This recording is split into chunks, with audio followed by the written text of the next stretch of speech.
Alright, that sound, familiar sound brings you to KMC TV, and it's time for KMC Sports. Thank you for joining us on this edition of the program. I'm Afolabi Kendi Hassan, and today I'm with Dominino Oluwatobiloba. We welcome you to today's edition of the show. Today we'll be talking about the preview of the matches coming up this weekend in Europe, and the Carabao Cup draws, the result of the third round, and the draws for the fourth round, and also individual players, managers under pressure, and those doing very, very well right now. We'll talk about all you need to know right here on the program. We'll start with Chelsea. They made it to the round 4 of the Carabao Cup by beating Aston Villa on penalties. Kepa Arrizabalaga, again, penalty hero for Chelsea on the night. He saved the penalty that eventually means Chelsea will be playing in the fourth round. Let's talk about Kepa Arrizabalaga. He played another goalkeeper, another player that has improved very well under Thomas Tuchel. He was brought in by Chelsea for £71 million, making him the most expensive goalkeeper in the history of football, and fell out of the first team and was eventually his replacement was brought in, Edouard Mendy. But now he's getting the chances to play for Chelsea, and he's doing very well. You see Chelsea getting back their investment on Kepa Arrizabalaga. Definitely, when you look at his age and you look at his last performance, like he has improved a very lot more, like different from what we have before with Frank Lampard. And I can basically say that every player have improved under this manager. And when you saved this penalty again, he saved them in the shootout against Villarreal in the Super Cup final, and he has done it again against Aston Villa. So you talked about this, and you look at he has improved, and when you're talking about pressure, the pressure is being relieved off him, and you just have to. So sometimes it's good for players to just relax and have a bit of maybe watching 1 or 2 games on the bench, and they have a reset. Oh, this is how it is being done, and everything. So he has improved a lot. And when you look at things, even when he was called upon in the Premier League, he does very well. Like he was in goal against Tottenham Hotspur, and everyone was, why would Thomas Tuchel choose Kepa on a day like this? And he kept a clean sheet against facing the likes of Harry Kane and Son Heung-min. So that's what competition will do for you, like as a team. Yeah. So if you look at Kepa coming into the Premier League, Chelsea, they had William Caballero. No disrespect to William Caballero, but you cannot compare the competition William Caballero is giving Kepa to what Eduardo Mendy. Eduardo Mendy gave Kepa a competition, like he fell out of the pecking order immediately, and the fans love the favorite, the atmosphere, and he's even working, even up to now, everybody knows now that Eduardo Mendy is the first choice of Chelsea. So, when he's being called upon, he's trying to regain that confidence and regain that trust, I can do much more better than what I've been doing before. So I think that's the world competition will bring to you, in the team. All right, Chelsea in the round 4, they were facing Southampton. Arsenal, they won 3-0 against Wimbledon. The likes of Alexander Lacazette, Emile Smith-Rowe, and Eddie Nketiah are getting on the score sheet for the Gunners. They will be facing Leeds United in the round 4, another Premier League club in the Carabao Cup. Do you see Arsenal progressing playing against Leeds United? I see them a better side against this Leeds United, this season, and even generally, So, like I said, I've said it before, the result will keep coming and they will keep on getting better with time. In the last 3 games down, they are yet to concede a goal, and they have won. They have won, and convincingly. So I believe they will get better off. Of course, they've won all their last 3 games, but they will be facing Tottenham Hotspur in the weekend, and their mettle is sure to be tested. We'll see if the Gunners are really back and firing again, or they are just it's just another phase of pretension. And another fixture, Stoke City will be facing Premier League side Brentford. West Ham United bundled out Manchester United from the Carabao Cup, and they will be facing Manchester City. West Ham United, by the look of things, they've not won at the Manchester United Stadium in 14 years. They visited 17 times without victory, and on Wednesday night they won by a lone goal scored by Manuel Lanzini to book their place in the round 4 of the competition. And Ole Gunnar Solskjaer right now has won just 5 games of his last 10 for Manchester United. That was the same number that got former manager David Moyes sacked. Do you think Manchester United are being too soft on Ole Gunnar Solskjaer? That would be on the hierarchy. I don't know. You know, every club have his own their system, like the hierarchy, or like how they do their thing in the club. Because if you are looking at it from what the pundit are saying, and you look at what the media are saying, and you look at when you do the survey and what the fans are even saying, you know, by now I don't think Ole Gunnar Solskjaer should continue be Manchester United manager. I was even thinking after the loss against the final of the Europa League, they would just say, "Oh, it's time to part way with you, and you are a legend, and you know, and move on from there." But we saw what happened, and they had to give him another 3 years contract. So I mean, if it's not, you know, his investment or something, I think they feel is doing very, very fine. For even the contract they gave him, to me, or the pundit, has not lived up to the expectation. And you know, people are even talking about, oh, how can we get this man out of this team? How can we? And you are here giving him another 3 years. I think they are convinced, like, so it is the hierarchy that would determine and would decide. But to me, it's below average. It's below expectation for the club. All right, West Ham United in the next round, they will face another Manchester club in Manchester City. Leicester will be at home against Brighton. Burnley will host Tottenham Hotspur, and Sunderland will travel to Queen's Park Rangers. Liverpool will also travel to Preston North End. That is the end of the Carabao Cup draws. Now let's talk about players in general. We have Barcelona. Let's talk Barcelona. On Thursday evening, they played out a goalless draw against Cadiz in the La Liga. They are now winless in their last 3 games. Do you think it's time for, you know, for the situation at the club right now? No one is really enjoying things. The atmosphere is currently bad. No win in 3 games. Fans calling for the manager to be sacked. Do you think sacking the manager is the solution for Barcelona? As it is, like, sacking the manager now would be a temporary solution. Like, at least when you change a manager, you have a new atmosphere, like change your atmosphere, and everybody will start, you know, nobody will even think like, oh, they have lost or something, and the players, they will not be, the pressure would, everything will just hold down. So, but to me, I don't think sacking the manager would be a long term. Barcelona have a problem in that squad, which is not manager.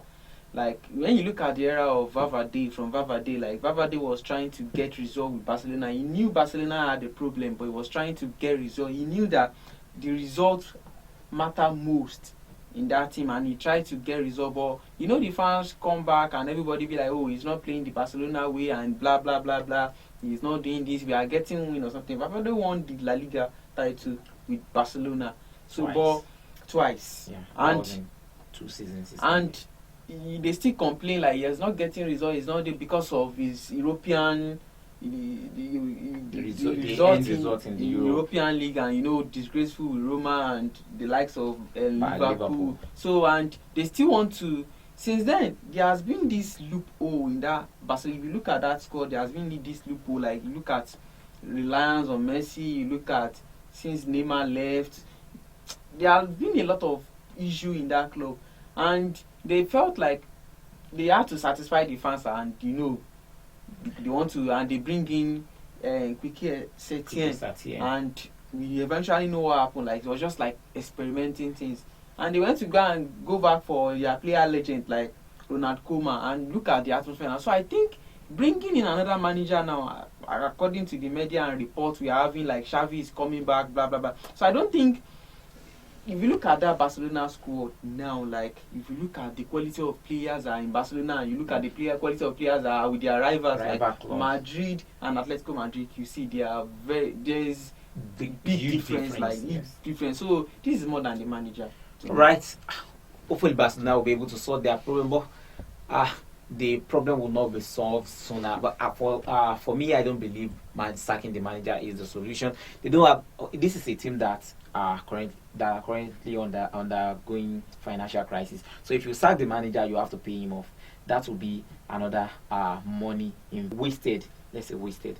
So let's see how it goes with Barcelona. And let's talk about Jose Mourinho. On Thursday, his side won as it beat Udinese by a lone goal, and he now equals the record of set by former Juventus and still current Juventus manager Massimiliano Allegri. 41 consecutive home games without unbeaten in the Serie A. He equals the record. He was on 38 while he was at Inter Milan and when he left in 2010, and right now in the league this season he remained unbeaten in 3 home games, meaning he is now equaled with Massimiliano Allegri on 41. His side face Empoli next time they will be playing at home on the first weekend of October. Do you see if eventually Jose Mourinho surpasses Allegri? How do you rank Jose Mourinho in this area? Talking about ranking, everybody knows award Jose. Everybody knows the special one, what he has done with in Porto, what he has done with Inter, with Madrid, with Chelsea, with Manchester United and the like. So, like, it's not something really special to me. It's not something really special like that or something. It's special like setting a new record or something. But when you look at it, like it is something like a top quality of manager. So all those ones are just step over for him or something like that. So I will be, when it's going to be a very very big thing when AS Roma win the league Scudetto this season. That when we can now say, oh yes, the special one is still very very special and very very potent. Okay, and another player, Kylian Mbappe, earlier this week was announced the winner of the Ligue 1 Player of the Month for August. He's won the award for the 6th time, overtaking the record for the most set by Zlatan Ibrahimovic, 5 while he was at PSG. Mbappe now has 6 Ligue 1 Player of the Month awards, and he's won the top scorer also on several occasions. 23 years for a striker. Mbappe, he's just starting, but he's won a lot. He has the World Cup. I think the Champions League is the only thing missing for him right now, and the European Championship for the French national team. Do you see Mbappe reaching these heights before the end of his career? Definitely. When you look at you still have age on the side, a long way to go, and you still aiming to play at the biggest level. Because I won't say playing in the Ligue 1 is the biggest level of his career. So, when you look at the ambition or something like that, we know what happened in the summer trying to get a move to Madrid or something. So, considering the age at his side and considering the ambition, like, it's very, very glaring. Like, everybody is even saying it.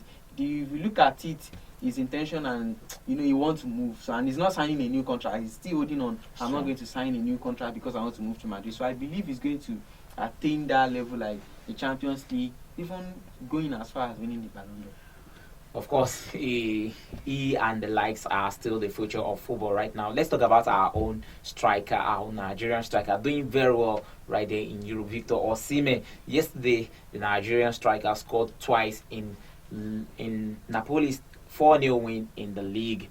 He now has 3 goals in his last 2 games. Let's say 5 goals in his last 3 games. Like, he scored twice in Europe, in the Europa League against Leicester, and recorded 2 in the league. How high do you think Osimhen will finish this season?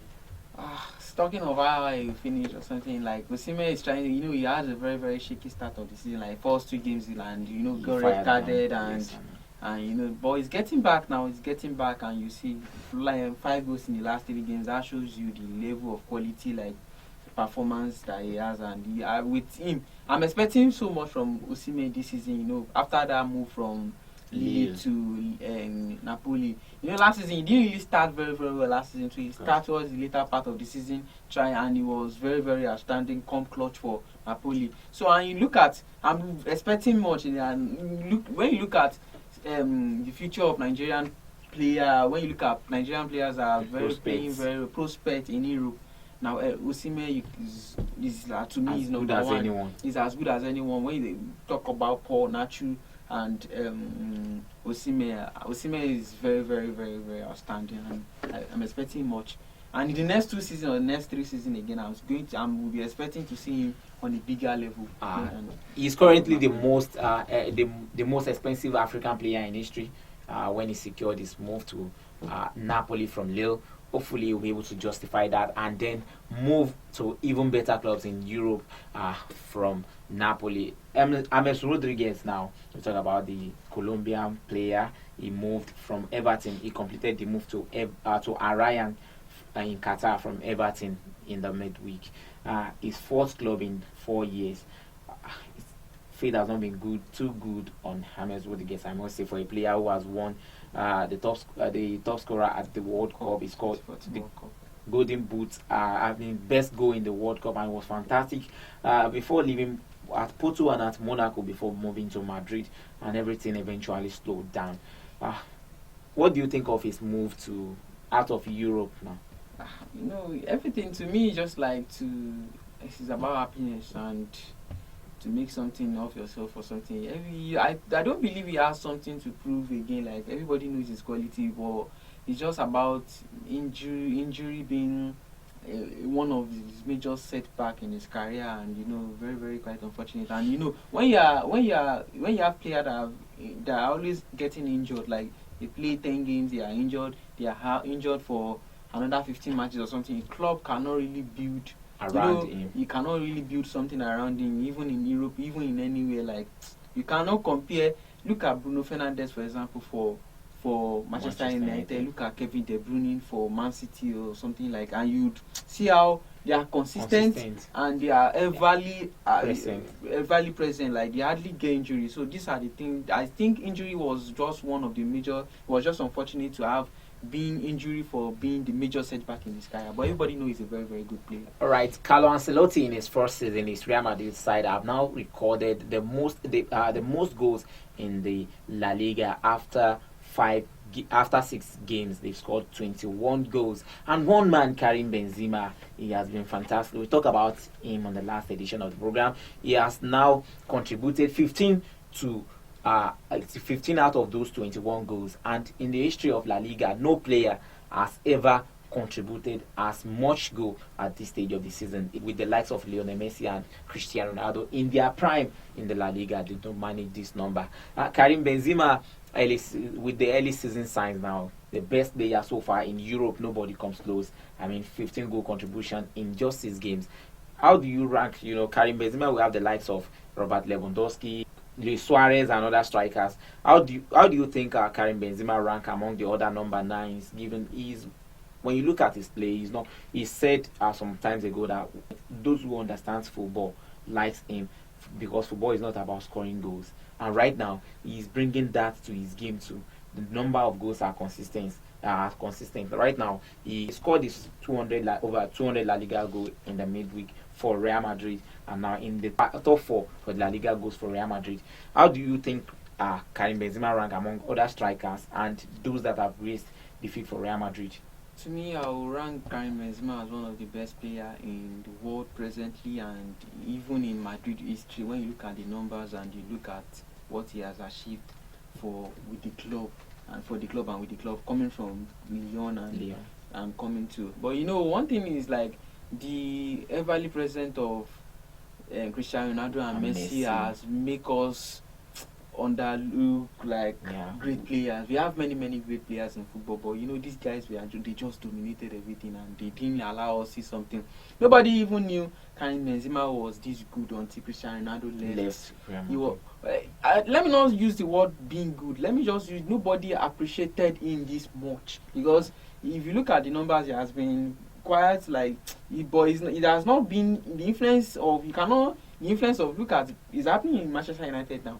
The attention everybody has for Bruno Fernandes now is on Ronaldo. That's why the media is not talking about Jadon Sancho not scoring and not assisting in 7 games now. But the attention is now on Cristiano Ronaldo. So I'm sorry for deviating. Like, we are talking about Karim Benzema, but it's just like Ronaldo influence in that team when he was playing with Karim Benzema did not allow him to be really much appreciated like that. But he's a very, very good player. And when you talk about number 9 and when you talk about number 9s in the world or anything, it's one of the greatest 9 that I will have said that have graced La Liga and in football generally. All right, having talked about actions that have gone on already, let's take a look at the fixtures coming up this weekend. A very very tough one for Chelsea. They will be facing Manchester City at the Stamford Bridge Stadium in the early kickoff this weekend. Chelsea have won their last 3 games against Manchester City, all under Thomas Tuchel, and right now they'll be playing at the Stamford Bridge Stadium, their home ground. And do you see Chelsea winning against Manchester City? It's going to be a tough one to decide, because that game is going to be a game that deciding games. Like, although it's still very very early, but we need that anybody that comes out on top in that one. In that one is going to be like, I'm making a title statement, like yes, and if you look at Chelsea, if Chelsea is going to come top on this one, that means is glaring now. You don't need to, you don't need to argue it again or doubt it. Like, see, we are ready to challenge for the title this season. So that's what, and Pep Guardiola too knows what is at bring out his masterclass, but missing out the likes of Stones and Laporte. Let's see. I want to. They have invested over 400 million on defense alone in the last 5 years. So I won't want to bring in an excuse like, oh, that's why they are not going to come close or anything. But it's a very very interesting game to. All right, another one. Manchester United will be at home. The same time Chelsea will be kicking off against Aston Villa. Aston Villa are winless against Manchester United in 16 games. Man United have won 13 and drawn just 3. Another test for Ole Gunnar Solskjaer's mettle this time around. Anything from victory will not be allowed, will not be accepted from a game like this one. And Aston Villa, they've been very very good since towards the ending of the season before the last one, and they were fantastic last season. A very very big match to watch out for in that one. What do you make of Manchester United's chances in that one? Like, we could just be one Cristiano Ronaldo masterclass, or it would just be one Bruno Fernandes masterclass that would be this. And when you talk about quality, Aston Villa don't have that quality to match that United team. But when you talk about the manager or something like we have talked about that before. There are some games, even before now, there are some games that you expect that Manchester United will just win easily or something like that, and you look at what young boys did to them or something like that. You are telling me because you got red card you cannot get over to against a Swiss side, but so I want to say he's a banker for United, and it just be like it's going to be a wonderful test, like for both sides to. All right, Everton will be at home at the Goodison against Norwich City. West Ham United travel to Leeds United. They travel to Elland Road to face Leeds United. Burnley will travel to the King Power Stadium to face Leicester City. Watford will be at home against Newcastle United. Newcastle United still looking for their first win in the league this season. And Liverpool will be away to Brentford. On Sunday, Southampton host Wolverhampton Wanderers at the St. Mary's, and Arsenal host Tottenham Hotspur in the North London Derby, the first North London Derby of the season. And Crystal Palace on Monday night will host Brighton and of Albion. Brighton have been very very fantastic this season in the league. They are in 4th position and they are doing very well, very well. They had to score against, and credit to their manager. They've been they've been doing very well. If you compare them to the start they've had in the last season and the season before, they've not been doing very well at the start of the season, and this season they've done very well. Do you see them maintaining this standard? We saw how Southampton come clutch last season to even coming first, and they finished below 10 in the league. So I think they managed to escape relegation. So I want to look at that of Southampton, and they look at the first 10 games they did very well. I think January like this, everything just. So you see, anything can happen. This is football, and you can't just go because of their last 5 games or something. Okay. The season is still very, very early. All right, let's look at the La Liga. Defending champions Atletico Madrid kick off the first game of the La Liga this weekend. They'll be playing on Saturday away to Alaves. Athletic Bilbao will travel to Valencia. Sevilla host Espanyol. Real Madrid will be at home against Villarreal. Another tricky test for Ancelotti side. On Sunday, Mallorca will be at home against Osasuna. Barcelona The team in crisis will face Levante at the Camp Nou Stadium. Rayo Vallecano will host Cadiz. Elche will travel to Real Sociedad, and Real Betis will be at home against Getafe. On Monday night, Celta Vigo hosts Granada. And in the Serie A, Juventus and their first league win of the season, the last time out, and this time they will be playing at home to Sampdoria on Sunday. But on Saturday, AC Milan, high-flying AC Milan will travel to Spezia. Inter Milan against Atalanta, a very, very big matchup coming up right there in the Serie A. Inter Milan have not lost in their last 5 games against Atalanta, and this match will be a very, very big one for the side that come out on top in this one. It seems both sides are fancying their title chances. Inter Milan looking to defend the Scudetto title, and in Atalanta looking to build on their recent achievements. What do you see in that match? I believe Inter Milan will be able to skate through. They should win them. They should win them because I believe Atalanta would want to prepare for the game for the Champions League game on Tuesday, and they will just. I don't think they won't want to. The last match they drew, so they won't want. I don't know their ambition and every other thing, but at least they want to do well in Europe. Of course. And the last match on Saturday will be Genoa at home against Hellas Verona. On Sunday, Empoli host Bologna. Salernitana travel to Sassuolo. Udinese will be at home against Fiorentina. Roma and Lazio battle for supremacy right there in Italy. Napoli host Cagliari. Hopefully, our own Victor Osimhen will continue his rich vein of scoring and then shoot at Napoli to victory in that one. Venezia on Monday night host Torino. In the Bundesliga, Bayern Munich will be traveling away from home on Friday night to face newly promoted Greater Fort. On Saturday, Leipzig, who have started the season really, really poor. They have 4 points from 5 games so far. They will be playing at home against Hertha Berlin. Frankfurt will host Cologne. Bayer Leverkusen will be at home against Mainz. And Arminia Bielefeld travel to Union Berlin. Wolfsburg will travel to Hoffenheim. And Borussia Dortmund face Borussia Mönchengladbach in the Borussia derby. And on Sunday, Bochum will be at home against Stuttgart, and Augsburg travel to Freiburg. In the league on, Lionel Messi will be looking if he will be returning to action for PSG this time as they host Montpellier at this Parc des Princes on Saturday night. Saint Etienne in the afternoon will face Nice. Strasbourg against Lille. Lyon will host Lorient. And on Sunday, Bordeaux will face Rennes at home. Brest will host Metz. Nantes will travel to Reims. Troyes against Angers. Clermont Foot against Monaco. And Olympique Marseille host Lens in the last match there. And that's all we got time for on the show today. Thanks for joining us on this edition of the program. I will be taking your parting messages, Mr. Dominion. All right. Thank you for joining us. I'm Afolabi Kenya. Sam. Do have a wonderful weekend.